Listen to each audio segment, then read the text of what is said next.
pueblos originarios están en boca de todos y de todas, y nos preguntamos qué hacer para ser una nación. ¿Qué hace a una patria? Cuando pensamos en el Estado plurinacional de Bolivia, por ejemplo, ¿qué piden los pueblos originarios hoy? Y pensando en esto, me encontré con que, por ejemplo, en el Museo de Ciencias Naturales de La Plata, en 1888 murió el lonco mapuche Inacayal, que funcionó como un campo de concentración. Llevaban a mapuches a vivir ahí para poder ser estudiados como objetos de ciencia, no como sujetos de derecho. Y además de ser obligados a trabajar y a vivir en el sótano del museo, que es simbólico, ¿no?, el cuán por debajo de la historia estaban estos pueblos, tanto él como otros sobrevivientes de la campaña del desierto, momento fundacional del Estado argentino, fueron exhibidos, estudiados y fotografiados como objetos. Y hasta que hace muy poquito, un colectivo de antropólogos logró que fueran restituidos estos restos a su comunidad. Para hablar de todo esto, tenemos una visita muy especial de la licenciada María Emilia Giglione, que trabaja en el Museo de Ciencias Naturales y Antropológicas Antonio Serrano, y con ella queremos pensar la historia a contrapelo, recuperar la historia de las originarias, las mujeres que fueron silenciadas de la historia, pero también el rol del museo, ¿no? Cuando hablamos de un museo antropológico y de su importancia en la transmisión cultural, ¿de qué hablamos, María Emilia? Bienvenida. Hola, bienvenida. Yo, sí. Gracias por la invitación a participar. Bueno, saludo a toda la audiencia también. Me parece muy importante el tema, dada la efeméride, que bueno, que se ponga en discusión y en tema estas nuevas figuras, ¿no?, que entran también en la historia. Creo que los museos son muy importantes justamente en esta introducción que haces, porque hablando de estos relatos, de estas ficciones que se construyen, ¿no?, para hablar de nuestra historia, y que en su momento estos relatos fundacionales que dieron origen a la patria, al Estado, los museos jugaron un rol muy importante y siguen jugando un rol muy importante sosteniendo estas narrativas o poniéndolas en crisis también, ¿no?, cuestionando las narrativas oficiales y dejando aparecer estas nuevas voces. En particular los museos antropológicos, bueno, se ocupan, ¿no?, un poco de lo que es la historia y el relato de los pueblos originarios, muy pocas veces de las mujeres originarias en sí, ¿no? La cuestión de género no está muy presente, creo que ahora recién se está poniendo en discusión. Siempre se las ha retomado como, bueno, las hacedoras de, ¿no?, esto de las labores cotidianas. Como una cosa más romántica. Exacto, pero nunca desde esta figura de las luchadoras y muchas veces sostenedoras de procesos muy importantes, ¿no? En el museo donde yo trabajo, que es el Museo Antonio Serrano, hace ya un tiempo que se está dando lugar como a un rediseño o una discusión sobre la sala particularmente de antropología, ¿no?, donde ponemos en relato todo este tema, y justamente nos preguntábamos por las figuras de las mujeres y bueno, muy complejo, ¿no?, ver cómo tensionamos estas narrativas que dan lugar a la configuración de las identidades también, ¿no?, de nuestras identidades. Entonces, en nuestra provincia tenemos figuras muy importantes, incluso procesos de recuperación de identidad aborigen, marcadas por las figuras de las mujeres. Sí, mujeres que recuperan esta historia ancestral y que la han podido transmitir de generación en generación, y a partir de ese hilo se ha podido reconstituir toda una historia, ¿no?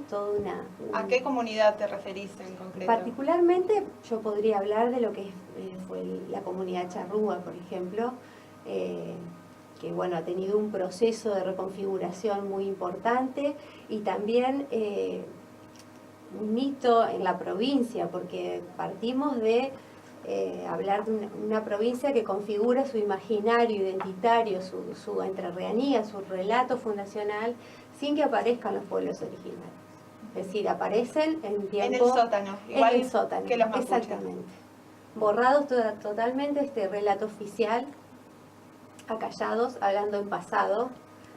Existieron en algún momento, no sabemos por qué dejaron de existir, y bueno, y sus huellas son solo restos, vestigios viejos que nos hablan de este pasado. Sin embargo, en un momento empiezan a aparecer nuevas voces que vienen a disputar, ¿no?, sentidos de estos relatos cerrados que intentan hablar de nosotros, que no es inclusivo. Entonces estas voces empiezan a aparecer y a decir nosotros somos también. Y hablan de una identidad, de un pueblo originario, charrúa, que fue muy fuerte, una presencia muy fuerte en nuestra provincia, uno de los 3 pueblos más importantes junto a los chaná y a los guaraníes. Y bueno, son las mujeres principalmente, y en la recuperación de este relato de mujeres ancianas que tenían todavía muy presente y también muy silenciado, ¿no? Porque se trató de eso, de silenciar para ocultar. Cuando hablamos de la campaña del desierto como el genocidio fundacional, Muy que fuerte, deja... ¿no?, hablar de un genocidio como fundacional. Pero en verdad fue eso, la pacificación del desierto o la conquista del desierto implicaba que no había nadie ahí, ¿no? Sí. Pero que implicó la masacre de millones de personas y además la toma como esclavos, ¿no?, y como piezas también de exhibición.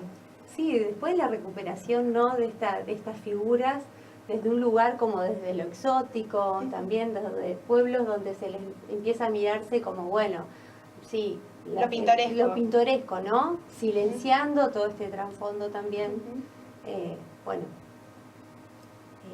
desde un lugar, por supuesto, político-ideológico muy fuerte, ¿no?, en las pretensiones que había en su momento y que después siguieron resignificándose también, pero hacia el mismo lugar, de qué nación configurar y desde qué lugar, con qué actores. Con qué actores, con qué lenguas, con qué tradiciones y con qué cosmovisión, porque en lo que disputan particularmente los pueblos originarios con el imaginario y el ideario de la revolución es la propiedad de la tierra. El ideal revolucionario desde la Revolución Francesa hasta acá trae la propiedad privada como derecho fundamental. Sí. Y de lo que hablaban los pueblos originarios y de lo que hablan todavía es la propiedad comunitaria de la tierra. Exacto. Y es un ser y un estar en el mundo completamente diferente. Por supuesto, y en toda esta configuración, ¿no?, que tuvo muchísimos ejes y que uno de los más fuertes fue el genocidio, o sea, la desaparición física de personas, también en otros planos, como en el legislativo, ¿no?, de hecho y de derecho fueron excluidos. Por lo tanto, en nuestras leyes no se habla de propiedad comunitaria de la tierra y por lo tanto no hay lugar a que ellos puedan hacer algún tipo de reclamo. Por suerte, digamos, siempre hay rupturas y estos emergentes, ¿no?, contrahegemónicos, si se quiere, que empiezan a tensionar y a traccionar la historia y permiten que se puedan ir amasando otras configuraciones, y por eso hoy los restos de los que vos hablabas, de este cacique fueron restituidos a su comunidad, digamos. Si ellos no hubieran presionado y la lucha no se hubiese configurado para que esto pueda, o sea, para que las leyes cambien, esto no hubiese sido posible, digamos, ¿no? Y los museos hoy no tendrían una ley que prohíbe exhibir restos humanos en sus salas de exhibición. Entonces, es un cambio concreto conseguido por la lucha. Por la lucha, sostenida por la lucha, donde hay muchas mujeres sosteniendo esas luchas. Contanos de un proyecto que el museo también acompañó, que fue el Monumento a la Mujer Originaria. Exactamente. Que es muy reciente, fue de hace muy poquito. Sí, el Monumento a la Mujer Originaria fue un proyecto muy lindo que fue impulsado por el artista Andrés Erneri y Osvaldo Bayer, que lo acompañaba, digamos, con una idea colectiva de juntar bronce por todo el país para construir este monumento a la mujer originaria, disputando sentidos, ¿no?, al lado de otros monumentos que bueno, y con toda la connotación fuerte que esto tiene vinculado al patrimonio y a quienes rememoramos y a quienes ocultamos, ¿no? Rompiendo un poco con eso y haciendo ruido para que aparezcan estas otras voces, estas otras figuras. Bueno, nosotros como museo nos ofrecimos como centro de acopio, o sea, nos sumamos al proyecto y nos pusimos como centro de acopio para juntar las llaves. La gente respondió de manera maravillosa y eso permitía, ¿no?, cuando la gente venía a traer las llaves, que pudiésemos contarle, hablar del proyecto, y la gente preguntaba que, bueno, que por qué el monumento a una mujer originaria, y bueno, y eso da lugar, ¿no?, a que uno pueda empezar otros diálogos y empezar a visibilizar otra historia también. Buscar excusas para encontrarnos y para conversar y para relatarnos a nosotros mismos otras cosas, ¿no? Sí, sí, sí. Bueno, lamentablemente el proyecto quedó trunco porque, bueno, ellos estaban trabajando en el lugar donde era la ex ESMA y bueno, de un momento para el otro les pidieron que tenían que desalojar el lugar, cosa que, bueno, se resistió hasta donde se pudo, pero imagínate que el monumento iba a tener unas dimensiones muy grandes, por lo tanto no podían trasladarse a cualquier otro lugar, y también por una cuestión de convicción, de decir que, ¿no?, de pelear el proyecto. Bueno, así que hasta el momento no hemos tenido novedades de que están resistiendo, digamos, ¿no?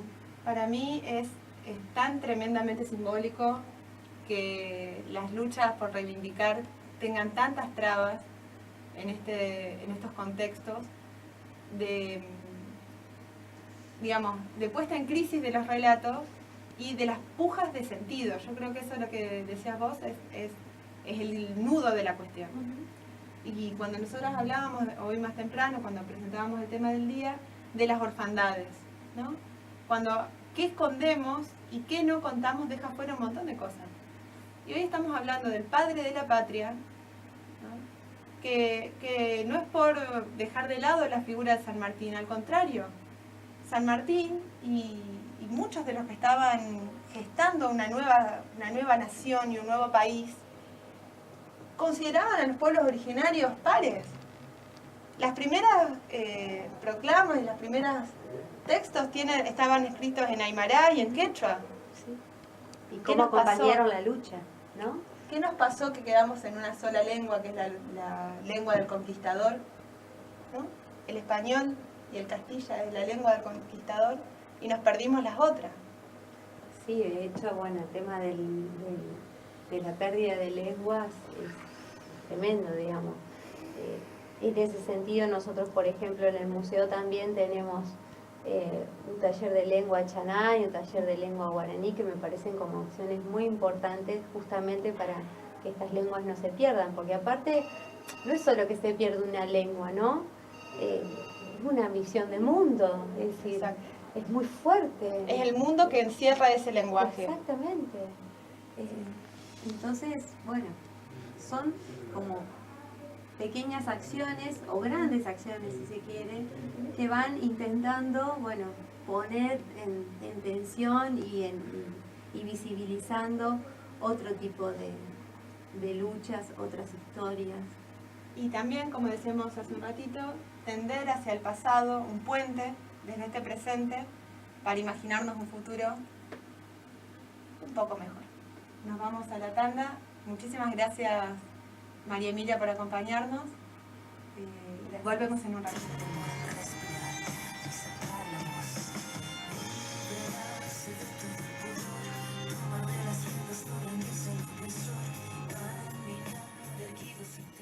El movimiento Ni Una Menos, por ejemplo, también reconoce sus raíces en los encuentros de mujeres que hace más de 30 años que se sostienen autogestivamente. Estamos acompañadas de heroínas y de mujeres de carne y hueso, pero que se nos han ido perdiendo en los entresijos de la historia.